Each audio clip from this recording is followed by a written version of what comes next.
ರಸ್ತೆ ಅಲ್ಲ ತಡೆಗೋಡೆ ಅಂತ ಕಿಸ್ಬೇಕು. ಅಲ್ಲ ಇದು ಮೊದಲು ಇದಿರಲಿಲ್ಲ, ಚರಂಡಿ ಇದಿರಲಿಲ್ಲ ಇಲ್ಲಿ. ಅಗಲ ಆಗ್ತಿತ್ತು ಕರೆಕ್ಟಾಗಿ.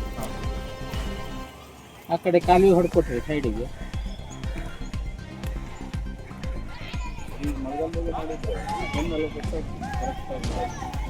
ಕುಂತ್ಕೊಂಡಿರೋದು ಇದು ನೋಡ್ರಿ ಇದೆ.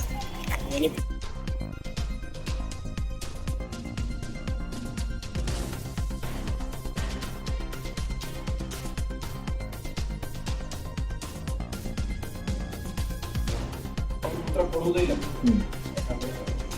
ಸಮಿತಿಯವರು ಉತ್ತರ ಕೊಡೋದಿಲ್ಲ. ಮುನ್ಸಿಪಾಲಿಟಿ ಅವತ್ತು ಕೊಡೋದು ಸರ್ ಅವರು ಉತ್ತರ ಕೊಡ್ತಾರೆ ಎಲ್ಲ ಗೊತ್ತಿಲ್ಲ. ಅವ್ರ ಕೆಲಸ ಏನಿದೆ ಅವ್ರು ಮಾಡ್ಬೇಕಲ್ಲ. ಮನೆ ಕೊಡ್ತಾನೆ ಅಂದ್ರೆ ಅವ್ರ ಮನೆಗೆ ಮುದ್ದಾಮ್ ಹೋಗ್ತಾರೆ, ಮುದ್ದಾಮ್ ಹೋಗಿ ಆಕ್ಷನ್ ಮಾಡ್ತಾರೆ.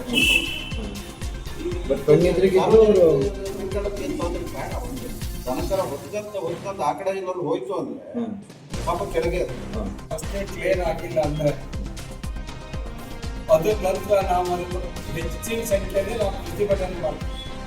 ಅಲ್ಲಿ ಜನರಿಗೆ ಯಾವುದೂ ಪಾರ್ಕಿಂಗ್ ವ್ಯವಸ್ಥೆ ಇಲ್ಲ ಆಗಿರುತ್ತೆ. ಆ ಸೈಡಲ್ಲಿ ಎಲ್ಲ ಪಾರ್ಕ್ ಮಾಡ್ತಾ ಇದ್ರು. ಈ ಮೊನ್ನೆ ದಿವಸ ಏನಾಯ್ತು, ಅವ್ನಿಗೆ ಸ್ಟ್ರೋಕ್ ಆಗಿದ್ದಾಗಿ ಅಲ್ಲಿ ಆಂಬುಲೆನ್ಸ್ ನಿಲ್ಸೋಕ್ಕಾಗದೆ ಮುಂದೆ ಹೋಗಿ ನಿಲ್ಲಿಸಿ ಅವನಿಗೆ 4 ಜನ ಇಟ್ಕೊಂಡು ಹೇಳಿಲ್ಲ. ಇವ್ರು ಹೇಳಿದ್ರು ಯಾವುದೂ ಮಾಡ್ತಾ ಇಲ್ಲ.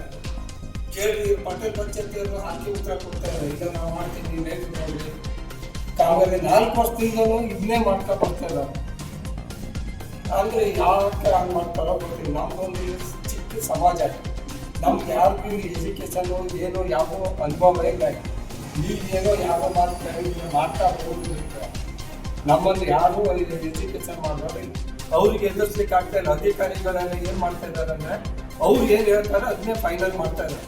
ಇಲ್ಲ ಅವ್ರು ಮಾಡ್ತಾರೆ ಸರ್, ನಮ್ಮ ಪಟ್ಟಣ ಪಂಚಾಯತಿಗೆ ಹೋಗಿ ಹೇಳೋದು ಇಲ್ಲ, ಅವ್ರು ಮಾಡ್ತಾರೆ ಸ್ವಲ್ಪ ತಳಿ ಅವ್ರು ಮಾಡ್ತಾ ಇದ್ದಾರೆ. ಇದೇನೇ ಉತ್ತರ ಕೊಡ್ತಾ ಬರ್ತಾರೆ.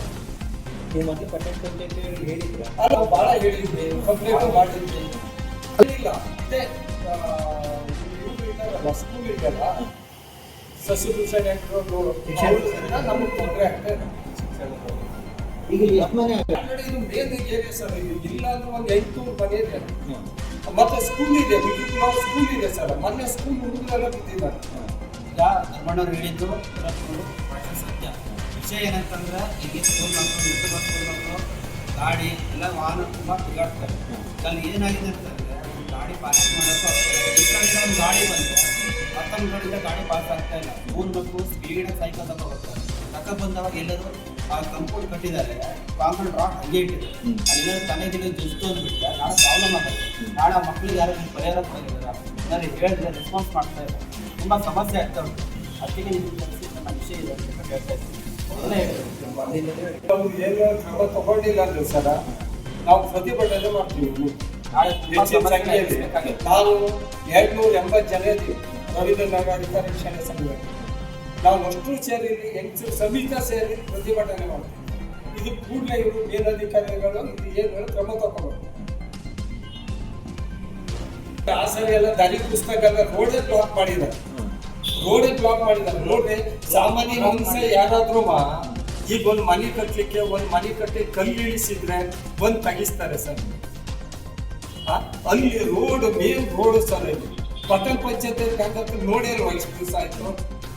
ಆ ಇಂಜಿನಿಯರ್ ಬಂದು ಎಲ್ಲ ನೋಡಿ ಮಳೆಗಾಲದಲ್ಲಿ ಆ ವಾಲ್ ಕಳ್ಸುತ್ತಲ್ಲ ಅವ್ರೆ ಅಂದ್ರೆ ಅವರೇ ಗುಂಬಸ್ ಕೊಡ್ತಾ ಇದಾರೆ. ಅವರೇ ಸಪೋರ್ಟ್ ಅವ್ರಿಗೆ. ಹಂಗಾದ್ರೆ ಅವ್ರಿಗೆ ಏನಾದ್ರು ಸಪೋರ್ಟ್ ಇಲ್ಲ ನಾವು ಮಾಡ್ತೀವಿ ಅಂದ್ರೆ ಕೂಡಲೇ ಮಾಡಿಸ್ಲಿ ಸರ್. ನೀವು ಯಾಕೆ ಆಗ್ತಾ ಇಲ್ಲ ಅಂತಾರೆ. ಈ ಸಾಮಾನ್ಯ ಜನ ಈಗ ಪ್ಯಾಟಿಗೆ ಒಂದು ನಂದಿ ಕಟ್ಟಕ್ಕೆ ಹೋದ್ರೆ ಇವ್ರು ನಿಲ್ಲಿಸ್ತಾರೆ. ಅದ್ರದ್ದು ಏನು ಆರ್ಟಿಸಿ ಇದೆಯಾ ಏನಿದೆ ಸರ್? ಅದು ಕಾಲೇಜ್ ಇದೆ, ಹೈಸ್ಕೂಲಲ್ಲಿ ಇದೆ, ಕೆಳಗಡೆ ಕಮರ್ಷಿಯಲ್ ಇದೆ. ಇದೆಯಾ ಆ ಥರ ಪರ್ಮಿಷನ್ ಅಲ್ಲಿ ಇದೆಯಾ ಕಾನೂನಲ್ಲಿ? ಸ್ಕೂಲ್ ಕೆಳಗಡೆ ಕಮರ್ಷಿಯಲ್ ಬಾಡಿಗೆ ಕೊಟ್ಟಿದ್ದಾರೆ ಸರ್ ಅವರು. ಯಾರಿಗೂ ಹಂಗಾರೆ ಕಾಣಿಸ್ತಾನೆ ಇಲ್ವಾ ಸರ್? ಇದು 6 ಮೀಟರ್ ರಸ್ತೆ. ಅದು ನಮ್ಮ ಲೆಕ್ಕ ಏನಿಲ್ಲ ಅಂದ್ರೂ 4 ಮೀಟರ್ ರಸ್ತೆ ಇದೆ. 200 ಮೀಟರ್ ಕುಸ್ತಿ ಪಿಚಿಂಗ್ ಕಟ್ಟಿ ಏನ್ ಮಾಡಿದ್ದಾರೆ ಹಂಗೆ ಬಿಟ್ಟಿದ್ದಾರೆ ಸರ್. ಮತ್ತು ರೋಡಿಗೆ ತಾವೇ ಅಗಲ ಹೊಡೆದಿದ್ದಾರೆ. ಈಗಲೂ ಕಟ್ಟಡ ಪಂಚಾಯತ್ ಹಂಗ ನೋಡಿಲ್ವಾ ಸರ್? ಅವರು ಅಗಲ ರೋಡಿಗೆ ತಾಗಿದೆ ಸರ್. ನೀವು ಈಗ ಹೋಗಿ ನೋಡ್ಬೋದು ಸ್ಪಾಟ್ಲಿ. ಅಗಲ ಹೊಡೆದಿದ್ದಾರೆ. ವೆಹಿಕಲ್ಸ್ ಆ ಕಡೆ ಈ ಕಡೆ ಪಾಸ್ ಆಗ್ಲಿಕ್ಕೆ ಆಗಿದೆ. ಜನರಿಗೆ ಓಡಾಡ್ಲಿಕ್ಕೆ ಸಮಸ್ಯೆ ಆಗಿದೆ. ವರ್ಷ ಆಗೋಯ್ತು. ವರ್ಷ ಜಾಸ್ತಿ ಆಗಿದೆ. ತಗ್ಗ ಇವರೇ ಒಳಗಡೆ ಮಣ್ಣು ತಗೊಬಂದು ಅವಾಗ ಮಣ್ಣು ತೆಗಿಬೇಕಾದ್ರೆ ಪಟ್ಟಣ ಪಂಚಾಯತಿಯಲ್ಲಿ ಎಲ್ಲಿ ಹೋಗಿದ್ರು ಸರ್ ಅವರು? ಬೇಡ, ಅದು ತೆಗಿಬೇಕಾದ್ರೆ ಅವ್ರು ಪರ್ಮಿಷನ್ ತಗೊಂಡಿದಾರ? ಪಟ್ಟಣ ಪಂಚಾಯತ್ ಪರ್ಮಿಷನ್ ಕೊಟ್ಟಿದಾರ?